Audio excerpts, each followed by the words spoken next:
আসলে ভিডিওতে সবকিছু ধরা সম্ভব না। উনি যে বড় প্রজেক্ট নিয়ে নামছে, এটা ভিডিওতে পুরাটা কভার করা সম্ভব না। বাস্তবে দেখে আমি পুরাই অবাক হয়েছি যে এত বড় একটা প্রজেক্ট উনি কিভাবে মেনটেন করে। সব মিলিয়ে এটা দেখার পরে আমি বুঝতে পারলাম যে একজন আলেমের দ্বারা এত বড় একটা প্রজেক্ট পরিচালনা করা যে সম্ভব, এটা মিসবাহ ভাইরে দেখে আমি বুঝতে পারছি। এবং ওনাকে দেখে আমি উৎসাহিত হয়েছি সুদূর হবিগঞ্জ থেকে।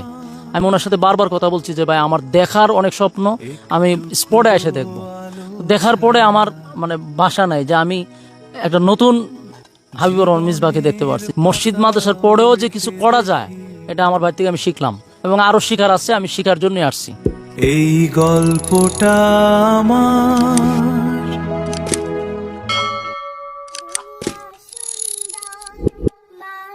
সুন্দর, আসমান সুন্দর, জমিন সুন্দর, জানি না কত সুন্দর তুমি আল্লাহ।